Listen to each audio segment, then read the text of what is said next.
I quietly locked the bathroom door from the outside while Marcus and Diana were still splashing around like teenagers, completely unaware that Sophia's 62-year-old mother had just caught them in the act. I pulled out my phone and made 2 calls that would change everything. When Sophia and Thomas both arrived within 20 minutes, the fireworks were about to begin. Where are you watching from today? Drop your location in the comments below and hit that like and subscribe button. Let me tell you how I got to this delicious moment of revenge. Because, honey, this story is worth every second of your time. It was supposed to be a surprise birthday party for my daughter Sophia. She was turning 36, and despite our recent tensions, I wanted to do something special for her. I'd driven to her house early that Saturday morning, using the spare key she'd given me months ago to set up decorations before the guests arrived. Sophia had been doing incredibly well at her new job at Pinnacle Financial. After years of struggling in dead-end positions, she'd finally landed a role at this prestigious investment firm 8 months ago. The money was better than anything she had ever made. And honestly, I was proud of her success. My little girl was finally thriving. But success, as I was about to learn, sometimes comes with a price. I walked into her beautiful townhouse, the one she could suddenly afford after landing this new position, carrying bags full of decorations, a homemade cake, and enough optimism to power a small city. The house was quiet, which was exactly what I expected at 9 in the morning. What I didn't expect was to hear voices coming from upstairs, specifically voices that didn't belong to my daughter. Now, I'm not one to snoop. Well, not usually, but when you hear your daughter's boyfriend's voice mixed with what sounded distinctly like her best friend Diana's laughter echoing from the direction of the master bathroom, maternal instincts kick in. Or maybe it was just good old-fashioned nosiness. Either way, I found myself climbing those stairs with the stealth of a woman who'd raised 2 teenagers and knew how to catch them in the act. The bathroom door was slightly open, steam escaping into the hallway.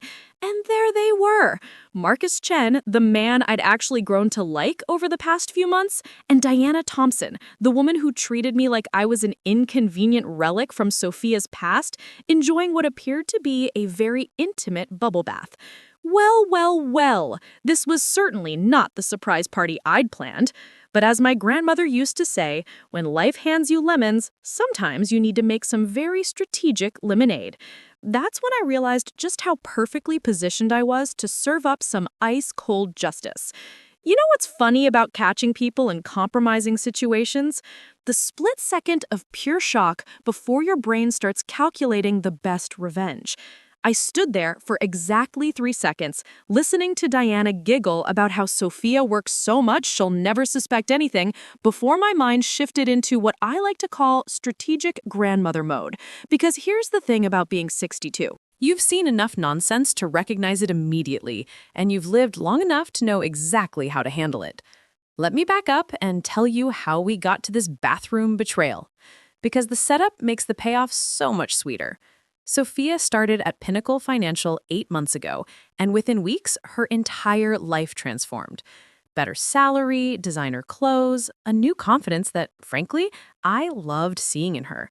She'd struggled for so long after her divorce 3 years ago, and watching her rebuild her life was beautiful. Then she started bringing around new people from work. First was Marcus. Tall, charming, genuinely seemed to care about Sophia. I actually liked him, which should have been my first warning sign. In my experience, when something seems too good to be true, it usually is. But Marcus remembered my birthday, helped fix Sophia's car, and treated her well. I thought maybe, just maybe, my daughter had finally found a good one. Then came Diana. Oh, Diana Thompson, with her perfect blonde highlights and her condescending smile. From the moment Sophia introduced us 3 months ago, I could smell the fake on her like cheap perfume. She had this way of talking to me like I was some confused, elderly woman who couldn't possibly understand their sophisticated work dynamics. "Oh, Margaret," she'd say with that syrupy, sweet voice, "Sophia told me you're retired. That must be so peaceful for you. All that time to garden and watch your stories." Stories? Like I was some mindless woman glued to soap operas all day. I have a master's degree in education and spent 35 years shaping young minds. But sure, Diana, reduce me to your stereotype of a useless old lady. The worst part? Sophia defended her. Every time I tried to express my concerns about Diana's obvious manipulation tactics, Sophia would shut me down. Mom, please, Diana's been amazing to me at work. She's helped me navigate the office politics, introduced me to the right people. I need her friendship right now. Need. Such an interesting word choice. I'd met Diana's husband, Thomas, at Sophia's work holiday party last month. Nice enough man, successful attorney, seemed genuinely devoted to his wife. He'd shown me pictures of their vacation to Italy, talked about their plans to start a family. The poor man had no idea his wife was sampling the company buffet, so to speak. And Marcus, sweet, attentive Marcus, who brought Sophia flowers and made her laugh. Apparently, he was also making Diana very happy in my daughter's bathtub. Standing outside that bathroom door, listening to their intimate conversation about how easy it was to deceive Sophia, I realized this wasn't just simple adultery. This felt calculated, organized. That's when I noticed Marcus's wallet on the hallway table, carelessly dropped beside what looked like financial documents with Sophia's name on them. My strategic grandmother brain started working overtime. These weren't just cheaters. These might be something much worse. Time to find out exactly what kind of game they were playing with my daughter's heart and her money. You want to know what 40 years of teaching teenagers taught me? How to move silently through a house when you're gathering evidence. Those financial documents on the hallway table were calling my name louder than a fire alarm. I tiptoed past the bathroom where Marcus and Diana were still conducting their secret business meeting and carefully picked up the papers. My reading glasses were in my purse downstairs, but I could see enough to make my blood pressure spike.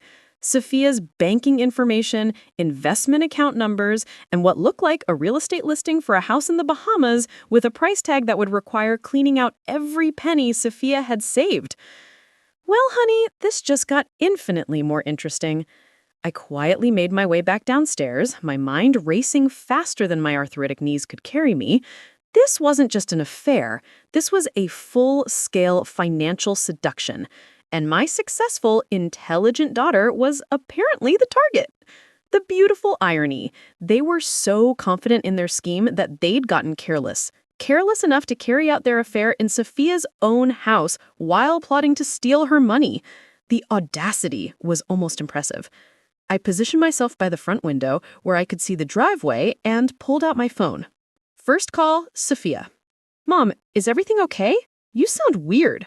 Sweetheart, I need you to come home right now. There's been a plumbing emergency. Water everywhere. You need to see this. A plumbing emergency? Mom, just call a plumber. I'm in the middle of. Sophia. I used my teacher voice, the one that brooked no argument. Come home now. Trust me on this one. I could hear her sigh, but she agreed to be there in 20 minutes. Second call was trickier. I scrolled through my phone until I found Thomas Thompson's number, which I'd gotten at the holiday party when he'd offered to help with my estate planning. Thomas, this is Margaret, Sophia's mom. I'm so sorry to bother you, but I'm at Sophia's house and Diana left her purse here. It has her medication in it, and she seemed really worried about missing a dose when I talked to her earlier. Complete fabrication, but delivered with the concerned sincerity I'd perfected over decades of parent-teacher conferences. Oh, that's strange. Diana said she was going shopping with her sister today, but yes, she does need her medication. I can swing by and pick it up. Perfect. Sophia's address is 1247 Oak Street. I'll wait for you. 25 minutes. That's how long I had to watch Marcus and Diana's world implode. I spent the time examining those financial documents more carefully. Marcus wasn't just Sophia's boyfriend. He was apparently also her unofficial financial advisor. The house in the Bahamas was listed under a company called Chen Holdings LLC. 3 guesses who owned that company. The investment documents showed Sophia had recently moved significant money into high-yield opportunities that Marcus had recommended. Opportunities that, based on the paperwork, seemed designed more to move money out of Sophia's accounts than to generate returns.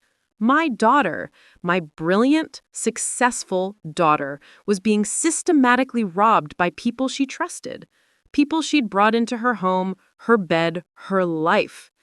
The sound of a car in the driveway snapped me back to the present. Sophia's Honda Civic. right on time.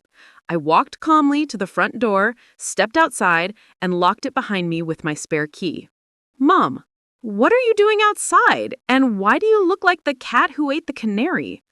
Oh, sweetheart, I said, settling into one of her porch chairs like I had all the time in the world. We're going to wait right here for Thomas Thompson to arrive, and then we're all going inside together to solve this little mystery. Sophia looked confused. Thomas Thompson? Diana's husband? Mom, what is going on? Patience, darling. Good things come to those who wait. And justice. Justice is about to be served with a side of very hot water. Another car pulled into the driveway. Thomas Thompson, looking concerned and carrying what he believed was an emergency medication run for his beloved wife. Mr. Thompson, I called out cheerfully. Perfect timing. Sophia, why don't you unlock the door and we can all go inside together? I think you're both going to find this very educational. The moment Sophia unlocked the front door, the sound of laughter and splashing water from upstairs hit us like a brick wall. Thomas's face went from confusion to understanding to devastation in about 3 seconds flat. That's my wife, he whispered, and my boyfriend, Sophia added, her voice barely audible. And my daughter's trust fund being liquidated as we speak, I said, holding up the financial documents I'd discovered. Because here's what I'd figured out while sitting on that porch. This wasn't just about sex. This was about money, manipulation, and a con game sophisticated enough to fool a smart woman like Sophia. Thomas looked like he might be sick. Sophia looked like she might commit murder. And me? Well, I was just getting started. Now, before we go upstairs and interrupt their little spa day, I said calmly, I think we should all understand exactly what we're dealing with here. I spread the documents on Sophia's kitchen table like a prosecutor presenting evidence. Sophia, honey, did you know you've transferred nearly $200,000 into investment accounts controlled by Chen Holdings, LLC in the past 3 months? Her face went white. Marcus said those were safe investments, high-yield bonds. He's been helping me plan for retirement. And Thomas, did you know your wife has been helping Marcus convince Sophia to liquidate her savings for a real estate venture in the Bahamas? Thomas picked up the property listing with shaking hands. Diana told me she was working late most nights, special projects with new clients. Oh, she's definitely been working on something special, I said. The laughter upstairs had stopped. Apparently, our voices had carried. Mrs. Bennett, Marcus's voice called from upstairs, uncertain now. Is that you? I looked at Sophia and Thomas. What do you say we go upstairs and have a little family meeting? Sophia was already moving, her shock replaced by a fury that reminded me of the toddler tantrums she used to throw when someone took her toys. Thomas followed, looking like a man walking to his own execution. I brought up the rear, carrying the financial documents and feeling more satisfied than I had in months. We found them frantically trying to get dressed in the bathroom. Water everywhere, towels clutched to their bodies like shields against the judgment they knew was coming. Well, well, Sophia said, her teacher mother's sarcasm apparently inherited. Don't mind us, just coming up to check on the plumbing. Seems like there's been some overflow. Diana tried to speak first. Sophia, this isn't what it looks like. Oh, shut up, Diana, I said pleasantly. We all have eyes. What this looks like is exactly what this is. The interesting question is how long you two have been planning to steal my daughter's money along with her trust.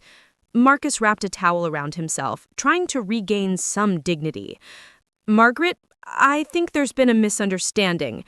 The only misunderstanding, Thomas said quietly, is how I married someone capable of this betrayal.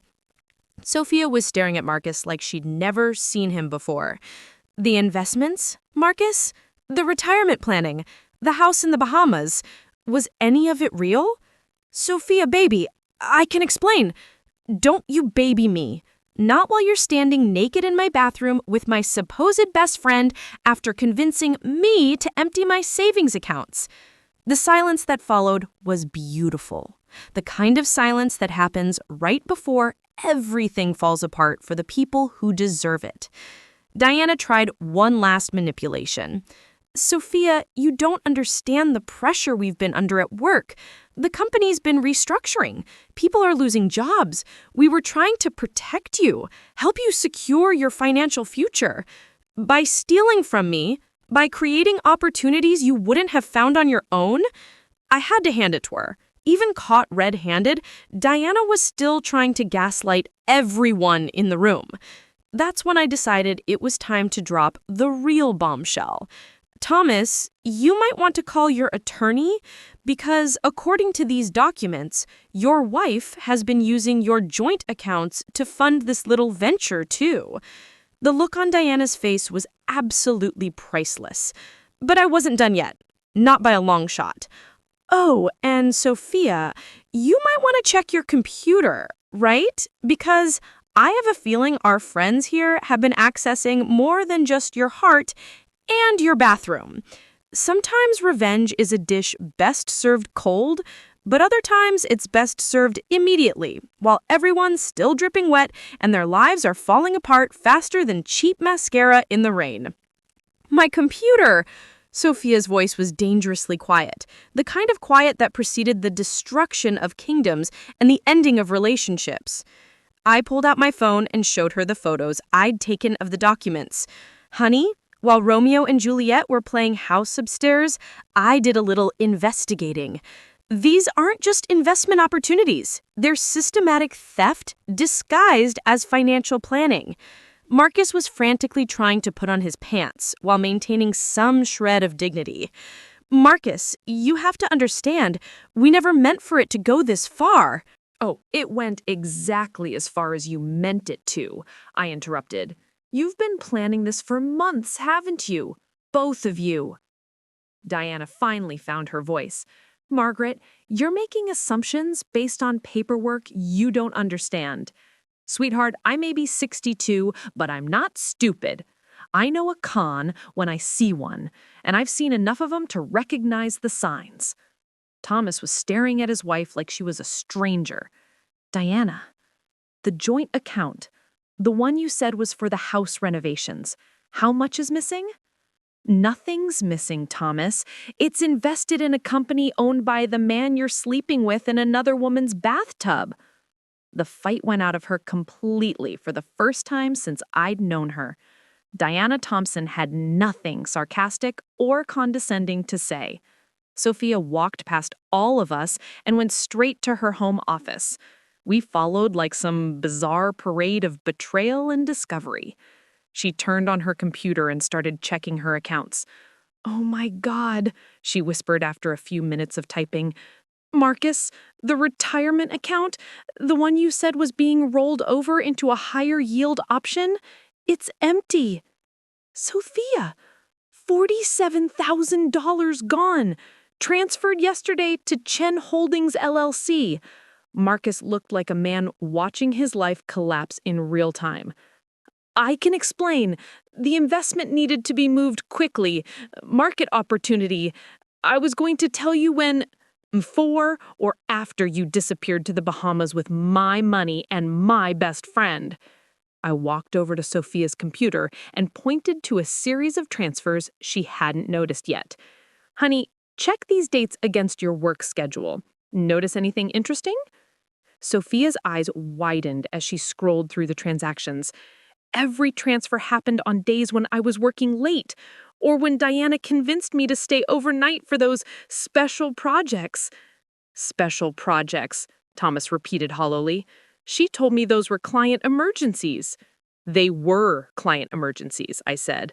Sophia was the client, and her trust was the emergency they needed to exploit. Diana was crying now, mascara running down her cheeks like black tears of guilt. "We never meant to hurt anyone. The company really is downsizing. We were both going to lose our jobs. We needed a way out." "So you decided to steal your way out?" Sophia said. "Using my money and my trust to fund your escape plan?" Marcus tried one more time to salvage the situation. "Sophia, we can fix this. The investments are real. We can get your money back." "The only thing getting fixed?" I said calmly, is going to be the criminal charges for fraud and theft. That's when Thomas pulled out his phone. I'm calling the police. Thomas, wait! Diana started toward him. Don't say another word to me, ever. As Thomas dialed 911, I looked around the room at the wreckage these two had created. Sophia's savings destroyed, Thomas's marriage shattered, trust broken in ways that would take years to repair. But as I watched my daughter's shock transform into determination, I realized something important. Sophia was stronger than they'd counted on, and she had something they'd underestimated. She had a mother who'd spent 40 years dealing with manipulative people and who wasn't about to let anyone hurt her daughter. Detective Rivera, this is Thomas Thompson. I need to report a financial crime in progress, multiple victims, significant theft, and I believe we have all the evidence you'll need. As Thomas gave Sophia's address, I looked at Marcus and Diana one last time. You know what your biggest mistake was? I asked them. Assuming that an old woman like me wouldn't understand your sophisticated scheme. But here's something you apparently never learned. Never underestimate someone who's been around long enough to see every con game in the book. The sound of approaching sirens was the sweetest music I'd heard in years. But something told me this story was just getting started. Because as I was about to discover, the rabbit hole of their deception went much deeper than simple theft.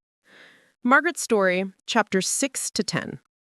The police arrived faster than I expected, which was perfect timing because Marcus and Diana were starting to realize their fairy tale was about to become a criminal case study.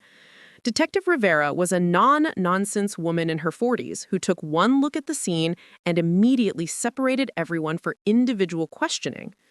But here's where being a retired teacher comes in handy. I know how to organize evidence.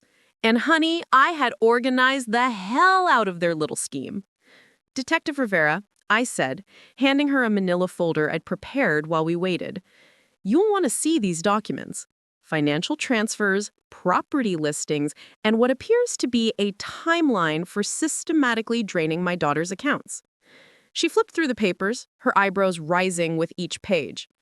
Ma'am, how did you obtain these documents? They were carelessly left on my daughter's hallway table while the suspects were conducting business in her bathroom. Sophia was being questioned in the living room, Thomas in the kitchen, while Marcus and Diana were separated in the dining room and front porch, respectively. Standard procedure, according to Detective Rivera. What wasn't standard was when my phone rang 20 minutes into the investigation. Unknown number. Margaret, this is Patricia Morgan from Pinnacle Financial. I'm the head of our internal security division. I understand there's been an incident involving some of our employees. Now, that was interesting. How had Pinnacle Financial learned about our little situation so quickly? Yes, there has been an incident, Miss Morgan, though I'm curious how you found out about it. We've been conducting our own internal investigation into some irregularities in client accounts. Your daughter's name came up along with several others. I think we need to talk. Several others. This just kept getting better. I'm at my daughter's house with the police right now, Miss Morgan. Perfect. I'm 5 minutes away with FBI agent Rodriguez. We've been tracking this for weeks. FBI? I looked through the window at Detective Rivera questioning Diana on the porch. This wasn't just simple theft anymore. When Patricia Morgan and Agent Rodriguez arrived, they brought with them a briefcase full of evidence that made my little document collection look like kindergarten homework. Mrs. Bennett, Agent Rodriguez said after introducing himself, you've stumbled into the middle of a major financial fraud investigation. Marcus Chen and Diana Thompson are part of a larger network that's been targeting high-net-worth clients across 3 states. Patricia spread out photographs and financial records on Sophia's kitchen table. Your daughter wasn't their first victim, or their last. We've identified at least 12 other clients who've been systematically robbed using the same romantic manipulation tactics. The scoop of it was staggering. Marcus wasn't just some opportunistic boyfriend. He was a professional con artist who specialized in targeting successful women through workplace connections. Diana was his inside woman, identifying potential marks and providing access to their personal information. The house in the Bahamas, Agent Rodriguez continued, purchased with funds stolen from their previous victims. They've been running this scheme for 2 years.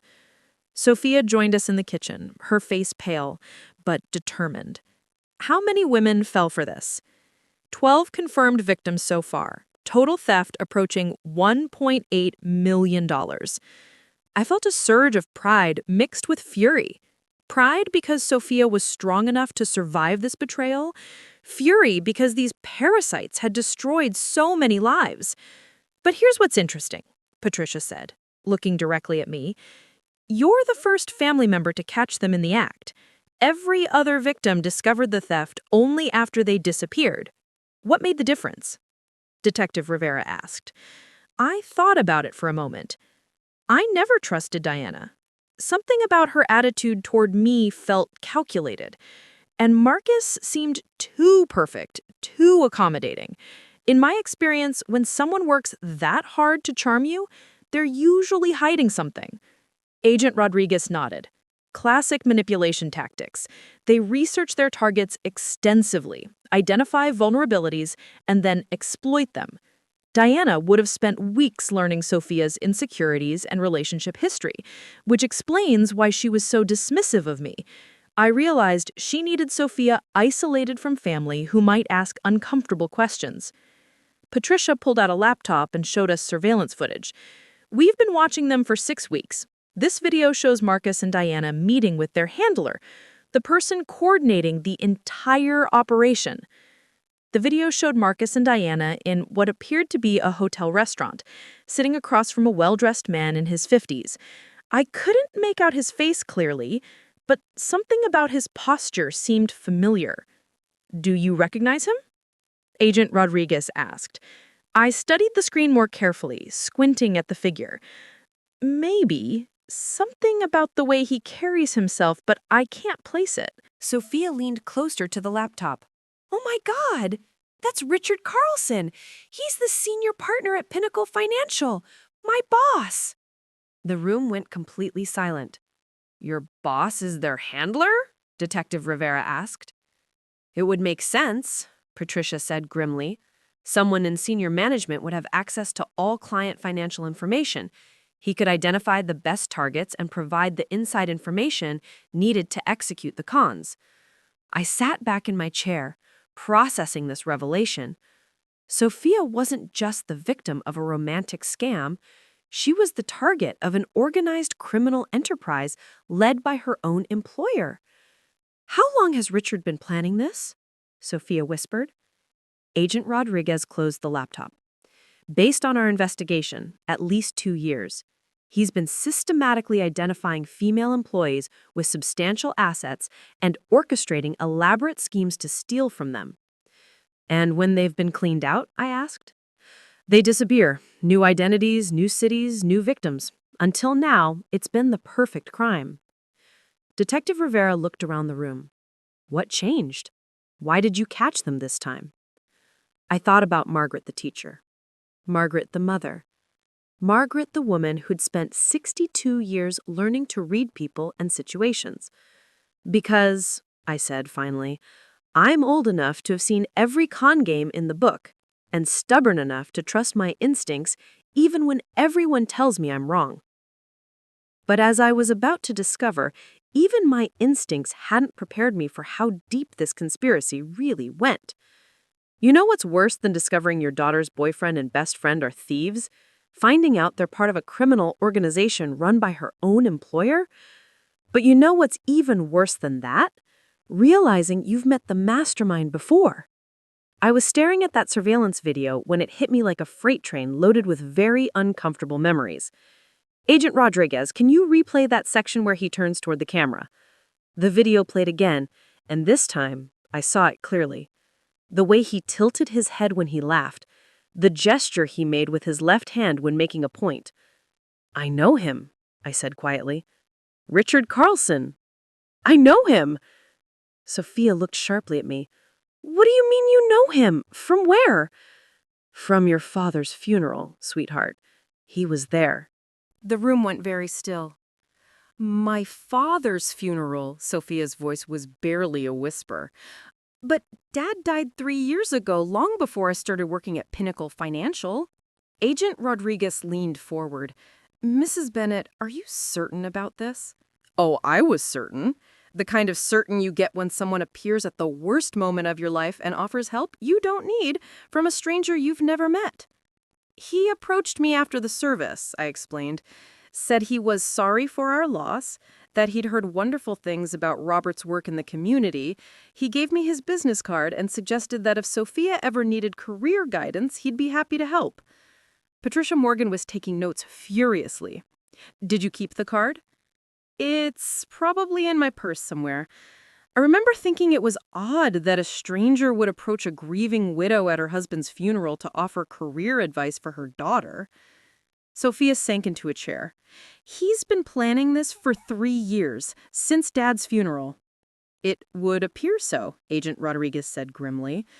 He probably researched your family after your father's death, identified Sophia as a potential target when she was vulnerable after the divorce, and then orchestrated her recruitment to Pinnacle Financial. Detective Rivera was reviewing her notes. So, the job offer, the meeting, Marcus, befriending Diana, none of it was coincidence. None of it, Patricia confirmed. We're looking at a sophisticated long-term... The room went very still. My father's funeral? Sophia's voice was barely a whisper. But Dad died 3 years ago, long before I started working at Pinnacle Financial. Agent Rodriguez leaned forward. Mrs. Bennett, are you certain about this? Oh, I was certain. The kind of certain you get when someone appears at the worst moment of your life and offers help you don't need from a stranger you've never met. He approached me after the service, I explained. Said he was sorry for our loss, that he'd heard wonderful things about Robert's work in the community. He gave me his business card and suggested that if Sophia ever needed career guidance, he'd be happy to help. Patricia Morgan was taking notes furiously. Did you keep the card? It's probably in my purse somewhere. I remember thinking it was odd that a stranger would approach a grieving widow at her husband's funeral to offer career advice for her daughter. Sophia sank into a chair. He's been planning this for 3 years, since Dad's funeral. It would appear so, Agent Rodriguez said grimly. He probably researched your family after your father's death, identified Sophia as a potential target when she was vulnerable after the divorce, and then orchestrated her recruitment to Pinnacle Financial. Detective Rivera was reviewing her notes. So, the job offer, the meeting, Marcus, befriending Diana, none of it was coincidence? None of it, Patricia confirmed. We're looking at a sophisticated, long-term con that began with targeting Sophia specifically. I felt a chill that had nothing to do with the air conditioning. Agent Rodriguez, how many other women has he recruited this way? Identified at vulnerable moments and then systematically destroyed? We're still investigating, but based on what we've uncovered, Richard Carlson has been running this operation for at least 5 years. We estimate somewhere between 20 and 30 victims. 20 to 30 women, 20 to 30 families destroyed. All for what? Money? That would never be enough to fill the emptiness where a soul should be. Sophia was crying now, not just for herself, but for all those other women who trusted the wrong people. How did I not see it? How was I so blind? Because you're a good person who assumes other people are good too, I said firmly. And because they're professionals who make their living exploiting that goodness. Agent Rodriguez's phone buzzed. He answered it briefly, then hung up with a grim expression. That was my partner. Richard Carlson just boarded a flight to Grand Cayman. We think he got word that the operation was compromised. He's running? Sophia asked. They always run when their schemes fall apart, Detective Rivera said. But don't worry, we have extradition treaties. Patricia was already on her laptop. I'm freezing all accounts associated with Chen Holdings and Carlson's personal finances. Whatever money we can recover will be returned to the victims. What about Marcus and Diana? I asked. Agent Rodriguez smiled. The first time I'd seen him look pleased all day. They're going to federal prison for a very long time. Conspiracy to commit fraud, wire fraud, money laundering, and identity theft. We have enough charges to keep them dizzy until they're collecting Social Security. But I wasn't satisfied. Not yet. Agent Rodriguez, I want to help catch Richard Carlson. Everyone in the room looked at me like I'd announced my intention to join the circus. Mrs. Bennett, I appreciate your willingness to assist, but this is an active federal investigation, and I'm the one person in this room who's actually met him face to face, who's spoken with him, who might be able to help you understand how he operates. Sophia grabbed my hand. Mom, absolutely not. This man is dangerous. Sweetheart, I'm 62 years old. I've raised 2 children, taught high school for 40 years, and survived your father's death. I think I can handle one middle-aged criminal with delusions of grandeur. Agent Rodriguez was considering it. What exactly did you have in mind? He approached me once before when I was vulnerable. What if I give him another opportunity? Made myself look like an available target? Absolutely not, Detective Rivera said immediately. Civilians don't participate in active operations. But I wouldn't be participating as a civilian, I said with my sweetest smile. I'd be participating as bait. The silence that followed told me I had their attention. Think about it, I continued. He knows Sophia's been compromised. He knows his operation is blown. But he might not know how much we've figured out about him personally. If he thinks there's still a chance to recover something from this disaster... Agent Rodriguez was nodding slowly.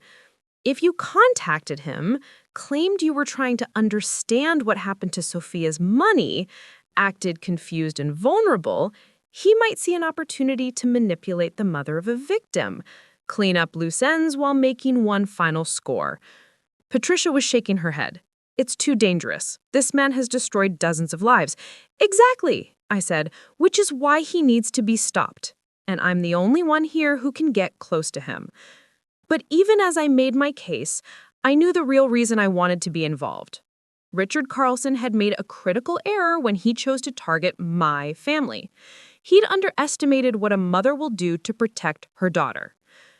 3 days later, I was sitting in my living room wearing a wire that cost more than my car and feeling like the most dangerous 62-year-old woman in America. Agent Rodriguez had finally agreed to let me contact Richard Carlson, but only under strict supervision and with enough backup to invade a small country. The plan was simple. I would call Richard, pretend to be a confused older woman trying to understand what had happened to Sophia's money, and hopefully convince him to meet with me. If he took the bait, we'd have him. We remember, Agent Rodriguez said through my earpiece, act confused but not suspicious. You're a grieving mother who doesn't understand financial crimes. You just want answers. Patricia Morgan was monitoring from a van outside my house, along with Detective Rivera and half the FBI's white-collar crime division. Sophia was safely tucked away at a hotel under police protection, probably watching the circus on surveillance feeds. I dialed Richard's number with hands steadier than they had any right to be. Richard Carlson speaking. Mr. Carlson, this is Margaret Bennett, Sophia's mother. I hope you remember me from my husband's funeral. A pause, then that smooth, practiced voice I remembered from 3 years ago. Of course, Mrs. Bennett. I was so sorry to hear about the difficulties Sophia has been experiencing. Difficulties like systematic theft was just an unfortunate misunderstanding. That's actually why I'm calling, I said, letting my voice quaver slightly. I'm so confused about everything that's happened. The police were asking about investments and accounts I've never heard of. I was hoping you might be able to help me understand. I'd be happy to help in any way I can, Mrs. Bennett. This must be very overwhelming for you. It is. Sophia tries to explain things to me, but you know how young people are with technology and finances. I just can't keep up. Agent Rodriguez's voice crackled in my earpiece. Perfect. Keep playing the confused grandmother angle. Perhaps, Richard continued, we could meet for coffee. I could review the situation with you and explain things in simpler terms. Hook, line, and sinker. Oh, would you? That would be so kind. I'm just at a loss about what to do. Of course. How about tomorrow afternoon? There's a lovely cafe called Sterling on 5th Street. Very quiet. Perfect for a private conversation. That sounds wonderful. 2 o'clock? Perfect. Mrs. Bennet, I want you to know that despite what's happened, I still consider Sophia family. Pinnacle Financial takes care of its own. After I hung up, Agent Rodriguez's team spent the next hour explaining exactly how they plan to turn Sterling's Cafe into the most surveilled coffee shop in criminal history. But I had my own plans for Mr. Richard Carlson. The next afternoon, I arrived at Sterling's 15 minutes early, wearing my best concerned grandmother outfit and enough hidden recording equipment to start my own television station. The cafe had been quietly emptied of regular customers and restocked with undercover agents posing as coffee drinkers. Richard arrived precisely on time, looking every inch the successful businessman in his expensive suit and practiced smile. "Mrs. Bennet," he said, taking my hands in both of his, "thank you for reaching out. I can't imagine how difficult this must be." We ordered coffee. Decaf for me, regular for the man who is about to have his entire world turned upside down, and settled into a corner booth that had been carefully chosen to optimize surveillance recording. "Now then," Richard said, pulling out a tablet and several official-looking documents, "let me explain what appears to have happened with Sophia's accounts." For the next 20 minutes, he spun an elaborate tale of employee misconduct, rogue investment schemes, and unfortunate misunderstandings. Marcus and Diana were portrayed as criminals who had acted without authorization. Sophia was presented as an innocent victim whom the company was working hard to protect. It was a masterful performance. If I hadn't known the truth, I might have believed every word. "So, you see," he concluded, "while this situation is tragic, it's important to understand that Pinnacle Financial had no knowledge of these unauthorized activities." "I see," I said slowly. "So Marcus and Diana acted completely on their own." "Absolutely. Pinnacle Financial has the highest ethical standards. We would never condone such behavior." That's when I decided to spring my little trap. "Mr. Carlson, I have to ask you something, and please forgive me if this seems presumptuous." Of course, Mrs. Bennet, please ask me anything." I looked at him with my best confused grandmother expression. "At my husband's funeral, when you gave me your card and mentioned that you might be able to help Sophia's career, did you already know about her financial situation then?" For just a moment, his practiced smile flickered just long enough for me to see the calculating mind behind the mask. "I'm sorry, Mrs. Bennet, I'm not sure I understand the question."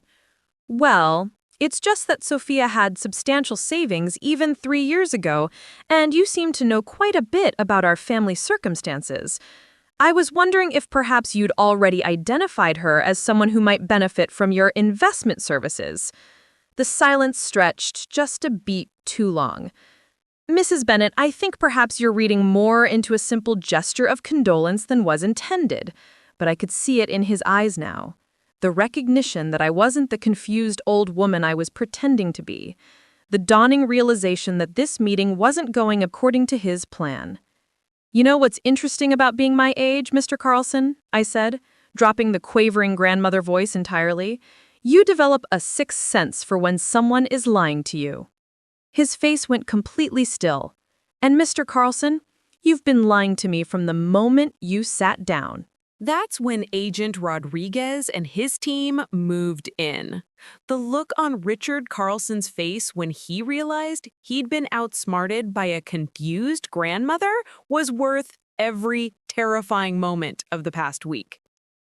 As federal agents surrounded our table, his mask of professional concern finally slipped completely. "Mrs. Bennet," he said through gritted teeth, "I don't know what game you think you're playing, but—" "Oh, I know exactly what game I'm playing," I interrupted pleasantly. "It's called Catch the Criminal Who Destroyed My Daughter's Life." "And congratulations, Mr. Carlson. You just lost." Agent Rodriguez was reading him his rights while other agents confiscated his tablet and documents. The cafe full of customers revealed themselves to be law enforcement, and Richard Carlson's carefully constructed world collapsed in real time. But the best part? We weren't done yet. "Mr. Carlson," Agent Rodriguez said after finishing the Miranda warning, "we have a few more things to show you." They led us to a back room of the cafe where Patricia Morgan had set up a presentation that would have made my old teaching colleagues proud. Charts, timelines, financial records, and surveillance photos covered every available surface. "This is what we call evidence," Patricia explained to Richard with professional satisfaction. 2 years of investigation into your operation. Every victim, every transaction, every crime you've committed. The scope of the evidence was overwhelming. Richard had targeted women across 3 states, using a network of accomplices like Marcus and Diana to systematically rob them of their life savings. The total theft exceeded $4 million. "But here's my personal favorite," Agent Rodriguez said, pulling up surveillance footage on a laptop. "Video of you meeting with Marcus and Diana 2 days ago at the Grand Cayman Airport." Richard's face went ashen. "That's impossible. You never what? Never tried to flee the country when you realized your operation was compromised? Never attempted to access offshore accounts containing stolen money?" The video clearly showed Richard at the airport carrying luggage and looking like a man in a hurry to disappear forever. "We've been tracking your movements since Mrs. Bennett first contacted us," Patricia added. "Every phone call, every financial transaction, every desperate attempt to save yourself." I watched Richard process the reality of his situation. No escape route, no way to talk his way out, no innocent explanation that would make this all go away. "You want to know what your real mistake was?" I asked him quietly. He looked at me with a mixture of fury and defeat. "You assumed that because I'm old, I must be helpless. Because I'm a woman, I must be easy to manipulate. Because I'm a mother, I must be too emotional to think clearly." Agent Rodriguez was smiling now, enjoying the show. "But here's what you didn't count on," I continued. "I've spent 40 years dealing with teenagers who thought they were smarter than me. I've raised 2 children through every possible crisis and challenge. I've survived my husband's death and rebuilt my life from scratch." Richard was staring at me like he was seeing me clearly for the first time. So when some middle-aged con artist thinks he can target my family, when some pathetic excuse for a human being decides to destroy my daughter's life for money, I leaned closer to him across the table. That man is about to discover what happens when you underestimate the wrong mother. Agent Rodriguez placed a hand on my shoulder. "Mrs. Bennett, I think Mr. Carlson understands the situation now." They led Richard away in handcuffs, but not before I got to deliver one final message. "Mr. Carlson," I called after him, "when you're sitting in your federal prison cell for the next 20 years, I want you to remember something. Every single day, you're going to wake up knowing you were outsmarted by a 62-year-old retired teacher. And, Mr. Carlson," I added with my sweetest smile, "I want you to remember that justice isn't just served cold. Sometimes it's served by someone old enough to know exactly how to make it hurt." After he was gone, Agent Rodriguez turned to me with genuine admiration. "Mrs. Bennett, in 30 years of law enforcement, I've never seen anything quite like what you just did." "What did I do?" "You took down a criminal organization that had been operating successfully for 5 years. You recovered millions of dollars for dozens of victims. you probably saved countless other women from being targeted in the future. I thought about Sophia, safe now and beginning to rebuild her life. I thought about all those other women who'd lost everything to Richard's schemes. I thought about justice finally being served.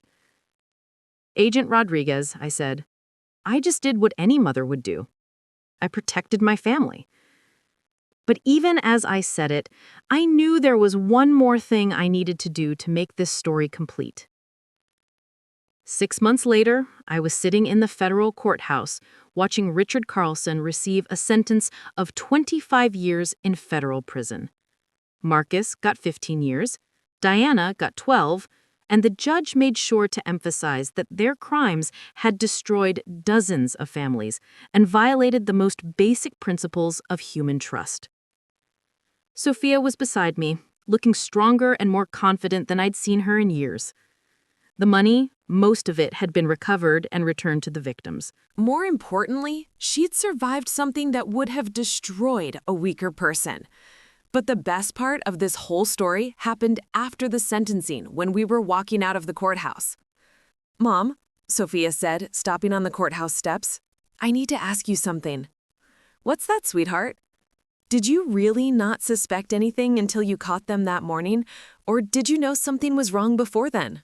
I smiled, remembering all those little moments that had added up to a picture I didn't like. Diana's condescending attitude, Marcus's too perfect behavior, the way Sophia's personality had changed subtly over the months. "Honey, I've been suspicious of Diana since the day I met her.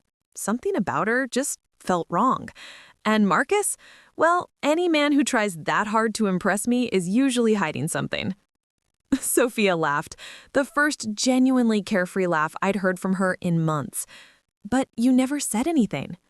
"I tried to. Remember? You told me to mind my own business and that I was being an overprotective mother." "I did say that, didn't I? Multiple times, along with accusing me of being jealous of your new friends and unable to accept that you were successful." Sophia winced at the memory. "Mom, I'm so sorry. I should have listened to you." I took her arm as we walked toward the car. "Sweetheart, you don't need to apologize. You were being manipulated by professionals. The important thing is that you're stronger now, smarter now, and you'll never let anyone take advantage of you again." "How can you be so sure?" "Because you're my daughter. And if there's one thing I've learned in 62 years, it's that we Bennett women are a lot tougher than we look." 3 weeks later, I got a call from Agent Rodriguez. "Mrs. Bennett, I have some news I thought you'd want to hear." "Good news, I hope?" "The best. Richard Carlson's case has been featured in FBI training materials as an example of how citizen cooperation can break major criminal operations. Your actions are being used to teach other agents how to work with civilian witnesses." I had to laugh at that. "Agent Rodriguez, are you telling me I'm now part of FBI curriculum?" "Unofficially, yes. There's even talk of inviting you to speak at the Academy about recognizing and responding to financial fraud targeting families." Well, I always did enjoy teaching, but the real victory came 2 months later when Sophia called me with unexpected news. "Mom, I got a new job." Wonderful. Where? The FBI's Financial Crimes Division. Apparently, my experience as a victim, combined with my finance background, makes me an ideal candidate to help other people who've been targeted by similar schemes. I felt a surge of pride, so strong it nearly knocked me over. My daughter had turned her trauma into purpose, her victimization into a way to help others. Sophia, that's incredible. I'm so proud of you. Mom, I want you to know something. What you did for me, the way you fought for me, even when I didn't appreciate it, that showed me what real strength looks like. I want to be that person for other people. After I hung up, I sat in my garden with a cup of coffee and thought about how the whole nightmare had ended. Richard Carlson would spend the rest of his productive years in federal prison. Marcus and Diana were facing similar fates. The stolen money had been returned. Sophia was not only recovered, but thriving in work that gave her life meaning. And me, well, I'd discovered something I didn't know about myself at 62 years old. I'd learned that being underestimated by the wrong people can be the most powerful weapon you'll ever have. My phone buzzed with a text from Sophia. Mom, my first case starts Monday. A financial fraud ring targeting elderly women in retirement communities. Any advice?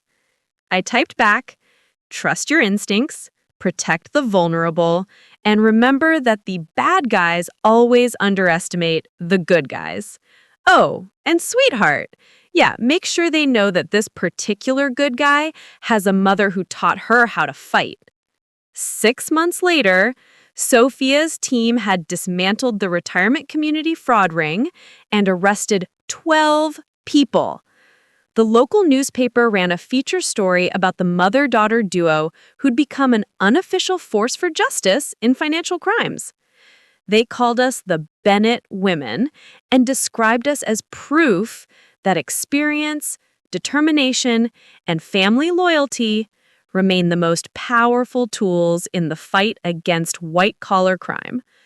I kept a copy of that article on my refrigerator right next to Sophia's FBI Academy graduation photo because sometimes the best revenge isn't just seeing the bad guys get what they deserve.